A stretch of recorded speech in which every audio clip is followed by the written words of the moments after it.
A raging pandemic, a dearth of life-saving equipment, and 90 days to manufacture a world-class ventilator.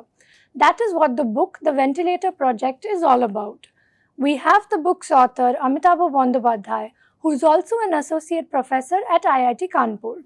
He has conducted his doctoral research in the laboratory of Professor Uma Das Moitro at Albert Einstein College of Medicine in New York. Upon receiving his PhD in 2002, he joined the laboratory of Professor Clifford Tabin at Harvard Medical School for his postdoctoral research. We also have Srikant Sastri, who has co-authored the book The Ventilator Project. Sastri works with CEOs and owners of fast-growing organizations to help them navigate through the challenges and opportunities in an uncertain world. As a mentor and advisor, he guides them in incubating new ideas, initiatives, and ventures that bring in growth. Chief reporter Daniel Thimaya will be chairing the session. So let me dive straight in. Going back about a year in time, roughly, March 16th, when the Prime Minister, of course, just before the entire country went on lockdown, the Prime Minister came out and there was a call for innovation, to fight COVID and to come up with innovations because essentially borders were closed. Life as we know it was not ever going to be the same again. How did that inspire you, Professor Bandyopadhyay, to send out that message and call for, innovations? Of course, incubators. In China, of course, there was a big need for incubators because they were talking about it as one of the frontline defense mechanisms to cope with people with COVID who were intensive. How did this call go out? Could you tell us a little bit about that?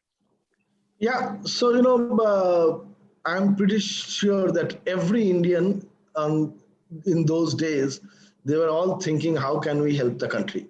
Okay, so me, IIT Kanpur, our incubated companies were no different. So when a message from none other than the Prime Minister came, we all thought that what is the best way to go about it. And I sent out the message as an SOS to the entire incubated company group. We have a WhatsApp group. Sent it out to them, and many people responded. Some made the low-hanging fruits like PPE kits. The mask, the mask is being worn by the Prime Minister himself and our Defense Minister, and many. It's called Swasa N95 mask. And then came these two young boys there, 2018 graduates. And they have been making these solar panel cleaning robots. They said that we would like to make ventilator. And, in those days, in the hindsight, ventilator was not really a key player for COVID treatment. But in those days, everybody thought that ventilator is a must-have. If you just look at the newspaper headlines in those days. So, we jumped right ahead. So, Srikant, you're somebody who evaluates projects very fast. Given the number of startup pitches that you probably hear, you're probably more inundated than half the guys in Silicon Valley at the moment. But when you first heard of what Noka was doing, and I'm sure Professor Amitabha brought you this proposal for these guys, very young, very, very driven, saying that, we can bring up, put together a ventilator with pretty much very little expertise. What was the first thought that hit you? Well, I think all of us were wanting to get involved and make a contribution at that point of time. So when Amitabha called me, he said, look, these guys, I knew these two guys from before because I'd spent time at the incubator. So I knew they were smart guys, no questions on that count. But he said, will you talk to them? I said, of course. So I told them, look, I believe you built something cool. Can you tell me more? So they sent me a WhatsApp image of a short video they'd created of their initial version. Very, very rough version. There was something working there using artificial lung, a balloon kind of a thing. The lung was being inflated. I said, tell me more. Then they sent me a detailed engineering drawing. Now, I've been out of engineering now for 35 years, so I had to kind of really grit myself to look at the drawing and understand it, but I did. And then Amitabha and I chatted, and we brought in Saurabh Srivastava, who's also a well-known person in startup ecosystem. He's also on the board with us. So we said, look, there is something to this. These guys have thought it through. Let's support them. So basically, it was a quick decision within a matter of 48 hours, literally. It helped that we knew these two guys and knew they were innately talented. But we said, now let's help because they are a best candidate at this point of time. Professor Bandyopadhyay, it's interesting because once this task force was put together, you had all of these, you had this very varied mix of very, very seasoned, experienced people who had a wealth of experience in various fields, and you had these very young guys who were extremely, tuned in. They were very they would jam with pretty much anything you give them. It's a very varied mix, and you, in fact, you talk about it in one of the chapters much later on about the kind of friction that is caused by old and young. But the question that I wanted to ask you was, one very interesting aspect is this 90-day target that you guys got together, to turn around something in 90 days, which is a drop in the ocean when it comes to most research projects or even academics. Why 90 days and how did it come about? The objective was clear that we were studying as you will see in the book also, we were studying the relative graphs of COVID cases around the world. When we started, we had less than 100 cases, but we knew that we are going to hit a very, very high number. And again, we have to remember, in those days, we did not know that ventilator will not be the ultimate solution. And we were under the impression that it will be. And we did not know either, and thankfully for the country, that after September, the number will start to go down. If we compared with the graphs of Europe or US, we were expecting a peak around July, August. And that will be a number, massively high. Therefore, if we had to serve a purpose, then we had no option but to finish it in, as fast as possible. Our original target was to accomplish it within 70 days, but 90 days was a little stretch because, some of the regulatory aspects, so we were not very clear, that caused little delay. Yeah. So Srikant, when the initial story started hitting the media and, people started labeling it the 50K ventilator, that must have given you, a huge heart attack on one side and a little bit of joy on the other side because people were noticing it. Of course, eventually you did realize that the cost of the components and everything pegged the cost at it almost 6-7 times higher. What were your thoughts when people started calling it the 50K ventilator? So initially, actually, all of us were excited about bringing forth a ventilator, which is sub 1 lakh rupees, and 50,000 was not too far from it. We actually stayed with that target for a little bit. What changed was the government regulatory framework kept shifting like goalposts, and every time they made a change, it added cost. The That's why it EPS kept started changing at least a couple of times. Yeah. Correct. And that's what made the change. Otherwise, we believed, because as Amitabha said, we expected a massive rise in the number of cases. So our goal was to make a ventilator available to even the smallest hospital in a tier 4 town in India, and therefore make it affordable, because we knew that imported ventilators are 8 lakhs to 20 lakhs and not available in sufficient numbers. And therefore we said, look, we have to make it accessible. So we stayed with that 50K number for a while. We were actually happy with the media coverage that talked about 50K. But the other thing that happened, other than the regulatory goalpost shifting, every Tom, Dick and Harry picked up a basic design and said, I've got a ventilator.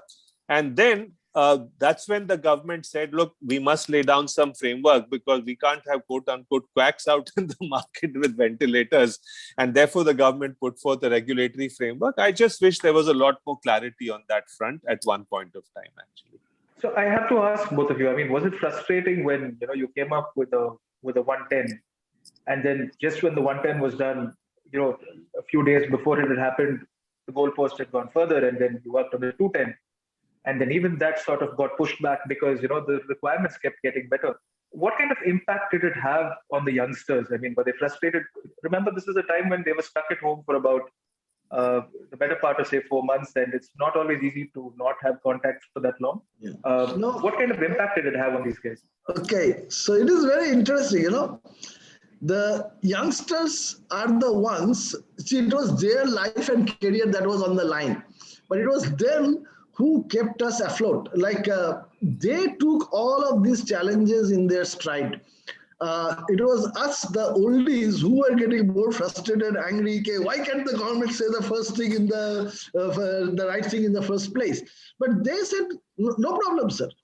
3 days. So they had a target of giving us product update every 3 days, and they never failed on doing that.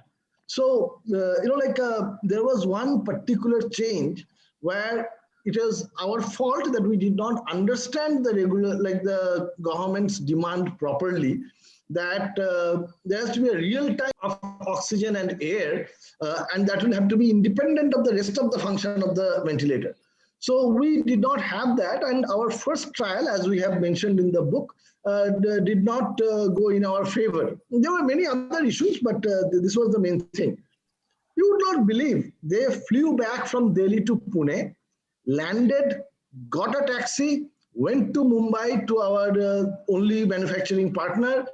He said that I have something like a mixer, brought it, came to their factory. Next day morning, they said, so now we have a solution. So, it was fantastic. The frustration was only on the oldies part. The youngsters were fantastic. So just so that the oldies are not made to look bad, let me present a one more perspective as well. So I think the youngsters took each of these as a technical challenge. Yes. And now a technical challenge is to a certain extent within their power to solve it. It requires brain power. It obviously requires parts and components, but it's still reasonably within their control. Whereas I think if you look at the division of work we had within the task force, we told the young Noka inventors, you focus on the invention and the design, leave everything else to us. So the oldies had to therefore go out and figure out, how do I now fly in components from Taiwan or Singapore? How do you now figure out what the government is thinking? How much more money do we now need to raise because something has changed? So I guess because the two groups were, it's not two groups, different people were handling different things, and the youngsters were in some ways insulated from a lot of these things.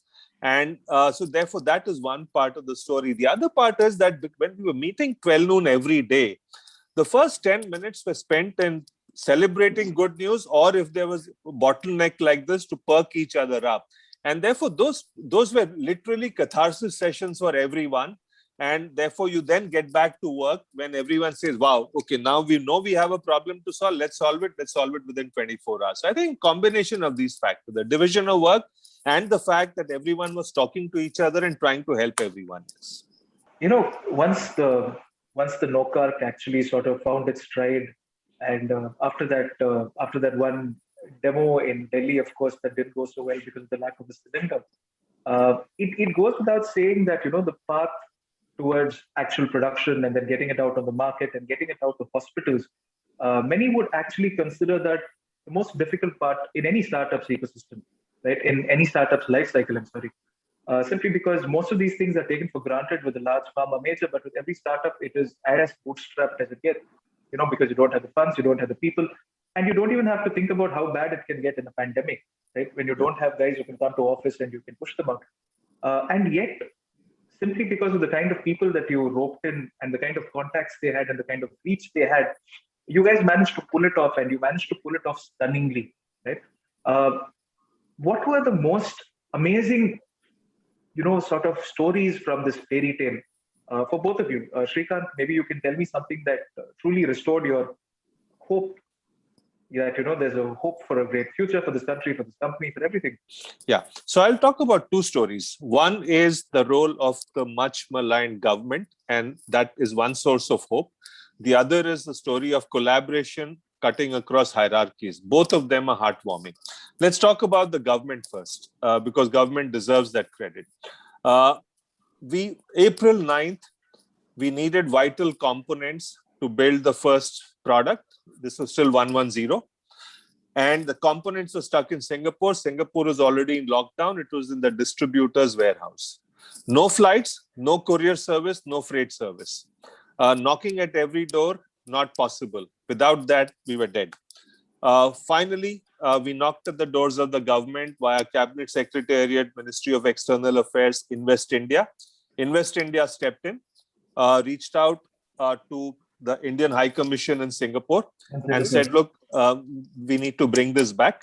And can you do something? And they figured out that there was this empty Singapore Airlines flight coming into India to ferry back stranded Singaporeans in India. And therefore, they said, we'll put the consignment in this. Not only did they work out that full logistics, but banks were not operating at full capacity in India. We couldn't even remit money to the shipper. They said, don't worry, we will stand guarantee. Can you imagine Indian High Commission standing guarantee for that payment? Consignment came on SQ 406 on 9th of April, landed at Delhi, landed at Bombay, it went to Pune. Government stepping up to do things like this on a crisis mode was fantastic, restores hope that there are many good people in the government. Hopefully it will get institutionalized so that everyone can feel the positive impact. The other one is collaboration between old and young. The youngest in the task force is 23, the oldest is 74. The two oldest people at 69 and 74 are Padma Bhushan and Padma Shri respectively. The 23-year-old is a just recent pass out of IIT Kanpur. And the debates in the Zoom call are those of equals. No hierarchies. People are not pulling rank. When the 23-year-old speaks, everyone knows that he's an expert on his topic. Technically, people listen to him. Even if the 69-year-old feels strongly about something and pushes him hard, the 23-year-old pushes back. To me, the breaking down of these hierarchies is so fantastic because it's a relationship of equals, and that kind of collaboration cutting across age groups, areas of expertise. If we build organizations and institutions based on such principles with no hierarchy, and even the older person learning from the younger person, I think that's a great way to move forward. Those to me are the two. There are many, many more anecdotes, but these are very heartwarming ones, memorable ones actually. Professor, what about you? What was? I'll tell you. Story that really touched you.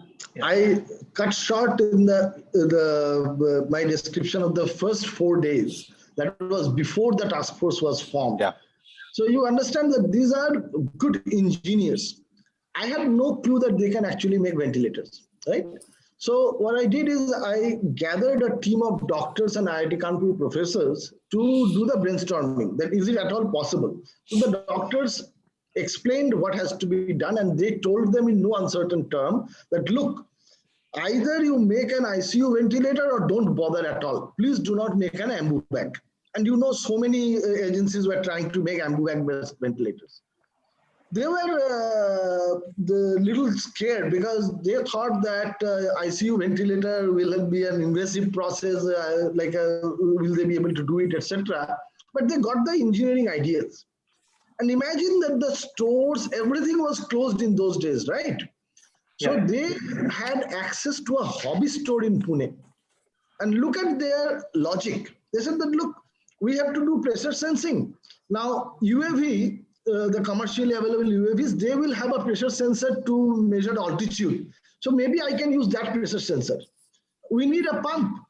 Aquariums have air pump. So maybe we can use an air pump from there. So that's how they gathered components. And in 4 days' time, they could give a demonstration of a prototype that Srikant also talked about to Professor Govindarajan.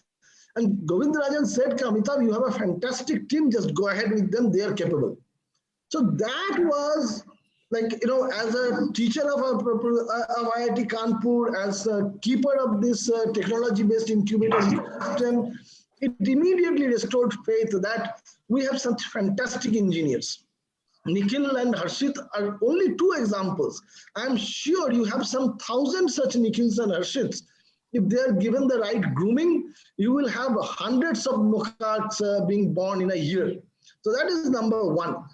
And number two is that, as we are doing right now, we are conversing over Zoom, and it is pretty close to having a personal meeting. So suddenly you realize that you do not any longer need to be in the metro cities to achieve something. You can get your mentorship, you can get your connections, you can get everything sitting in a tier 2, tier 3 cities, perhaps even villages. Thanks to the efforts of the successive governments, we have very good internet penetration. Therefore, this is the time when you can create an ecosystem, not only in Bangalore, Pune, Noida, but pan-India.